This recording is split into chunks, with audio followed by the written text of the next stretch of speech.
পুরুষদের ফুটবলে বিশ্বকাপ সাফল্য সীমিত হলেও নারী ফুটবলে যুক্তরাষ্ট্র বিশ্বের অন্যতম পরাশক্তি। সেই সাফল্যের পেছনে রয়েছে শক্তিশালী গ্রাসরুট কাঠামো। নিউ ইয়র্কের টাউনটাউন ইউনাইটেড সকার ক্লাব এবং গোথাম এফসির মতো একাডেমিগুলো সেখানকার প্রতিভা গড়ে তুলতে গুরুত্বপূর্ণ ভূমিকা রাখছে। ক্লাবে গিয়ে দেখা যায় মাত্র ৩ থেকে ৪ বছর বয়সী শিশুরাও নিয়মিত ফুটবল অনুশীলন করছে। বয়স বাড়ার সঙ্গে সঙ্গে তাদের দক্ষতা মূল্যায়ন করা হয়। যাদের মধ্যে সম্ভাবনা দেখা যায় ৭ বছর বয়সের পর তাদের পেশাদার একাডেমিতে অন্তর্ভুক্ত করা হয়। বাকিরা খেলাধুলার মাধ্যমে শারীরিক ও মানসিক বিকাশের সুযোগ পায়।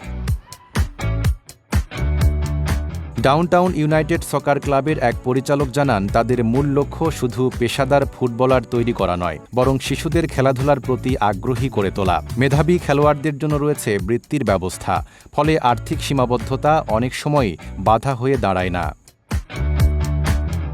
আরও একটি বিষয় চোখে পড়ে, একই মাঠে ফুটবলের পাশাপাশি বেসবলের অনুশীলনও চলছে। শিশুরা নিজেদের পছন্দ মতো খেলাটি বেছে নেওয়ার স্বাধীনতা পায়। কোনো খেলাই তাদের উপর চাপিয়ে দেওয়া হয় না।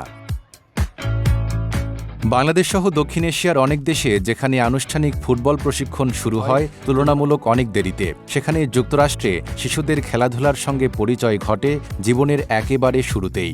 বিশেষজ্ঞদের মতে ছোট বয়স থেকেই পরিকল্পিত প্রশিক্ষণ, উন্নত অবকাঠামো এবং ধারাবাহিক পরিচর্যায় ভবিষ্যতের বিশ্বমানের ফুটবলার তৈরির অন্যতম ভিত্তি। Desk report, Dhaka post.